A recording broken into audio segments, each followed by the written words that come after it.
Back to my channel and आज हम पढ़ेंगे चैप्टर हेल्थ न्यू एनसीईआरटी का। एंड ये बहुत इजी है, इसमें बस वो वाली चीज़ें हैं जो हमें पहले से ही पता है, मतलब जनरल नॉलेज, जो जनरल चीज़ें होती हैं वो चीज़ें हैं इसमें। तो देखो हेल्थ की डेफिनेशन, और ये जो मैं लिख रही हूँ ना इसको नोट डाउन कर लेना, ये बहुत अच्छे नोट्स हैं and I can guarantee you अगर तुमने अच्छे से नोट्स लिख लिया और अगर तुमको नोट समझ नहीं आ रहे बोर्ड्स पे लिखकर मुझे कॉल करो भाई, कमेंट बॉक्स पे नंबर है, उस पर मैं तुम्हें खुद नोट्स भेजूंगी अच्छे से। हेल्थ क्या होता है? हेल्थ मतलब यही नहीं होता कि बंदा एक इंसान बस फिट है, इसका मतलब हेल्थ नहीं होता। ये जो हेल्थ होता है the physical mental and emotional wellbeing of person. एक इंसान तभी फिट नहीं होएगा अगर वो, एक इंसान तभी हेल्दी नहीं होएगा अगर बस वो फिजिकली फिट है, नहीं, उस इंसान को क्या फिजिकली फिट होना चाहिए, मेंटली एंड इमोशनली फिट भी होना चाहिए। The physical mental and emotional wellbeing of person is called as health. अब हम अपनी हेल्थ को कैसे अच्छा मेंटेन कर सकते हैं? सो ये बहुत ज़्यादा जनरल चीज़ है, सबको ही पता रहती है।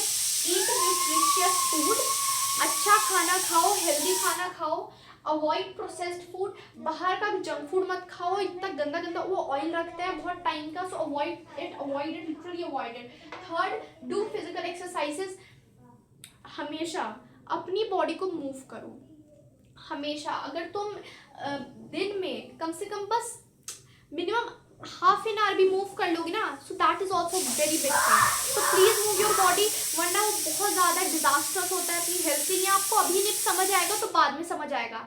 एंड ट्रस्ट मी, जो मिथ्स है जिम्स के, आई नो कि मैं बहुत ज़्यादा ऑफ टॉपिक जा रही हूँ, बट सुन लो, काम में आएगा।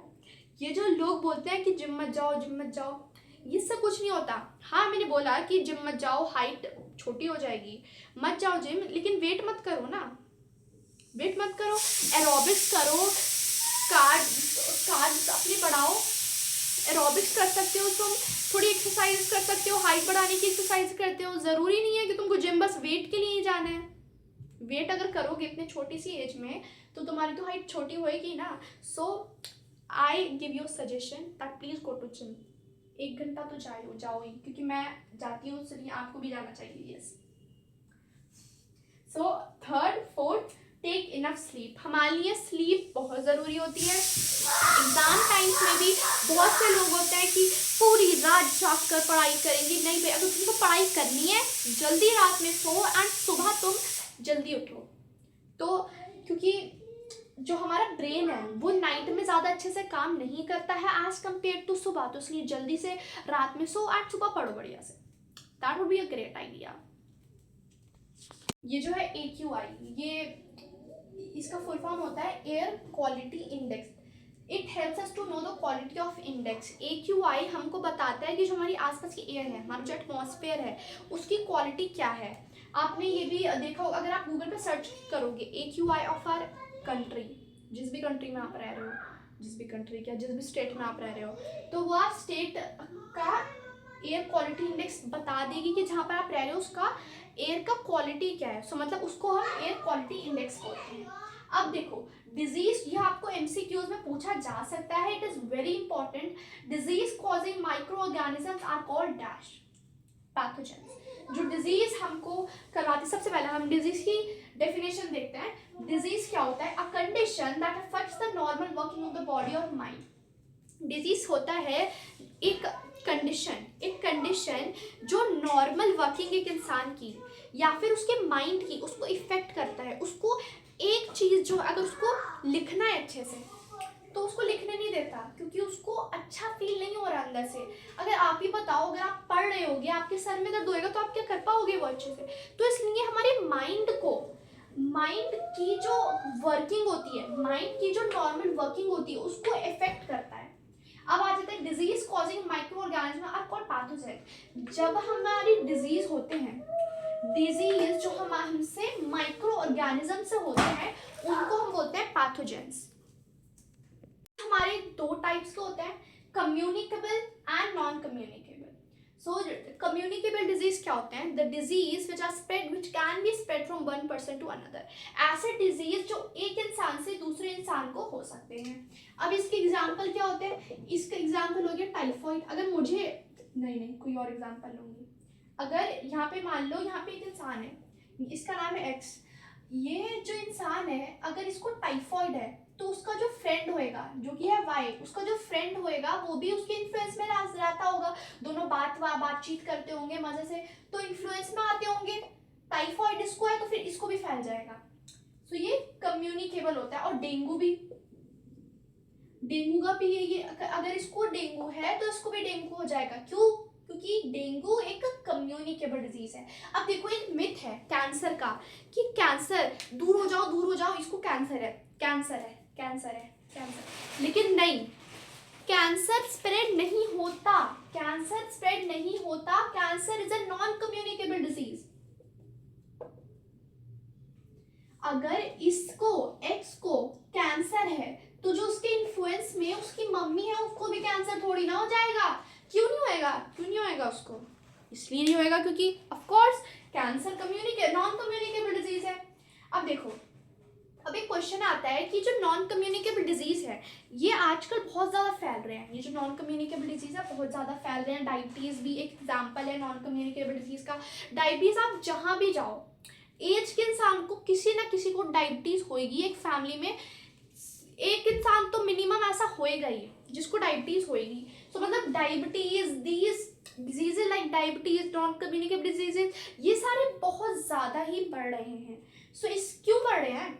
ये इसलिए बढ़ रहे हैं क्योंकि लाइफस्टाइल चेंजेस के वजह से हमारी जो लाइफ है, मतलब जो हमारा हैबिटेट बार बार चेंज हो रहा है, जो लाइफ हमारे आसपास ही हम कुछ चेंज कर देते हैं, उसकी वजह से हमें हो जाता है लैक ऑफ फिजिकल एक्सरसाइज। बैठे बैठे बस रील्स देखते रहो इंस्टाग्राम पे, अरे वाह भाई क्या रील है भाई, मज़ा आ गया। ऐसे ही हमने 2-3 घंटे बैठे बैठे ही बिगाड़ दिए और हमने अपनी बॉडी मूवी नहीं की, फिजिकल एक्सरसाइज हमने की नहीं, उसको तो हम भूल ही गए अपनी हेल्थ को। सो ये भी हमारा एक फैक्ट है कि हमें नॉन कम्युनिकेबल डिजीज बहुत ज़्यादा बढ़ रहे हैं। और कंजम्पशन ऑफ प्रोसेस्ड फूड, हम बढ़िया से हफ्ते में हर रोज़ जाते हैं, कोई लोग होते हैं जाते हैं मोमोज लपेट कर आते हैं, गोलगप्पे खाते हैं। ये जो होते हैं प्रोसेस्ड फूड होते हैं, ये हमारी हेल्थ को बहुत ज़्यादा डिटोरिएट करते हैं और इसकी वजह से नॉन कम्युनिकेबल डिजीज और बढ़ते जा रहे हैं। था कि नॉन कम्युनिकेबल डिजीज क्यों होते हैं। अब कम्युनिकेबल डिजीज जो होते हैं, अब उनके हमको प्रिकॉशन चाहिए कि हम कम्युनिकेबल डिजीज से कैसे बच सकते हैं। So cover your mouth while sneezing. अगर तुम्हें छींक आ रही है सो एक हैंकी कैरी करो एंड उसको कवर करो अपने माउथ को। Cover your mouth while sneezing to avoid sharing personal items like towel and handkerchief, ऐसी एटसेट्रा। मतलब अपने पर्सनल आइटम्स शेयर मत करो। Third, practice basic hygiene every day.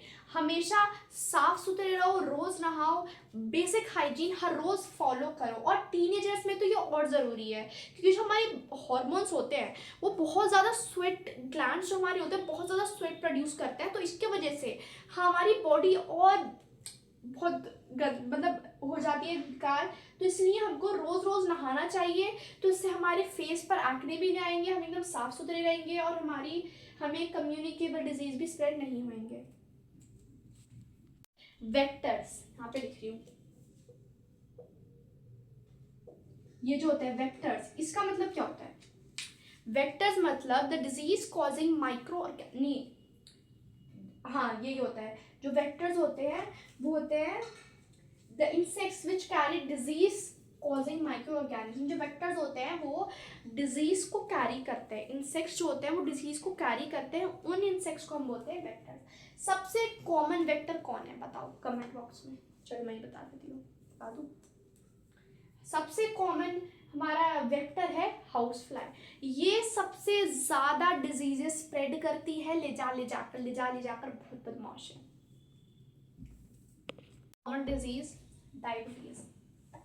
अब कमेंट बॉक्स में मुझे बताओ कि डायबिटीज नॉन कम्युनिकेबल डिजीज है या कम्युनिकेबल डिजीज है। सो देखो जो डायबिटीज होती है सो होती क्यों है, सबसे पहले ये जान लेते हैं। नहीं पहले कॉजेस नहीं, डायबिटीज होता क्या है, उसकी डेफिनेशन क्या होती है। when the pancreas stops producing insulin in a sufficient amount in our body is termed as a disease. It causes a disease called as diabetes.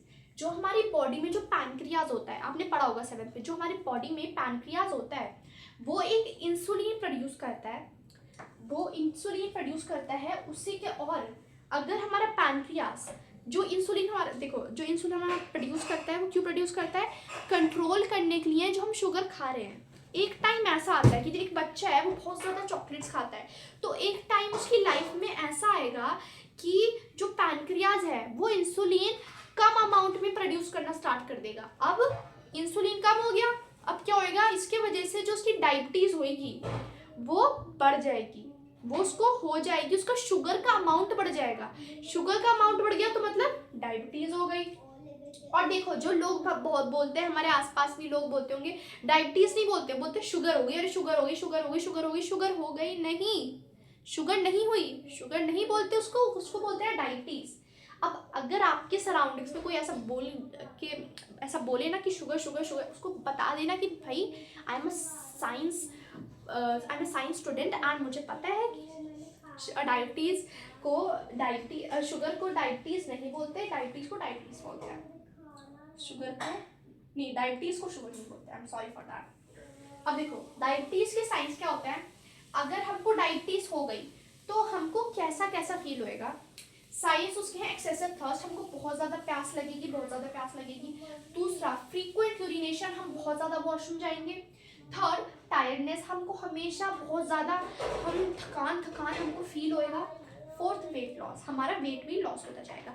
तो अगर आपको अपनी सराउंडिंग में किसी को भी ऐसा लग रहा हो कि उसको ये सब साइंस है, तो उसको बता देना कि यू हैव डायबिटीज, और उसको ना पहले अच्छे से देखना उसकी साइंस से, ऐसी घोषित मत कर देना कि भाई नहीं ये हो गया आपको तो है diabetes. Do not like that, ऐसे तो आपको इंसान को आप मरवा दोगे ऐसी बोल बोल के। कॉजेस, ये जो डायबिटीज होती है ये होती क्यों है, क्यों होती है, ये होती है फिजिकल एक्सरसाइजेस। रोज घंटा घंटा रील्स देखते रहोगे, बॉडी हिलाओगे नहीं, तो फिर कैसा होगा, नहीं होएगा ना। सेकेंड, हार्मोनल इम्बैलेंस, कभी कभी जो हमारे हार्मोन्स होते हैं वो कभी कभी इम्बैलेंस हो जाते हैं, तो उसकी वजह से भी डायबिटीज हो जाती है। 3, बीइंग ओवरवेट, अगर हम कुछ ज़्यादा ही मोटे हैं तो उसकी वजह से हमको होगी डायबिटीज। लास्ट टॉपिक पर तो देखो इम्यूनिटी क्या होती है, the natural ability of body to fight against diseases. जो हमारी नेचुरल एबिलिटी है बॉडी की, अपनी बॉडी की जो एबिलिटी है उसको हम बोलते हैं इम्यूनिटी। अब इम्यूनिटी के भी 2 टाइप्स होते हैं, इन्नेट इम्यूनिटी, एक्वायर्ड इम्यूनिटी। अब देखो जो आपकी एनसीईआरटी है उसमें इन्नेट इम्यूनिटी नहीं है, तो आप इसके बारे में मत पढ़ना अभी, लेकिन तभी मैं बता देती हूँ जो इन्नेट इम्यूनिटी होती है वो हमारी बॉडी में जो नेचुरली आती है उसको हम इन्नेट इम्यूनिटी बोलते हैं। मतलब आपको इन्नेट इम्यूनिटी में ये होता है कि आपको वो वाली इम्यूनिटी पाने के लिए आपको वैक्सीन नहीं खाना पड़ेंगी।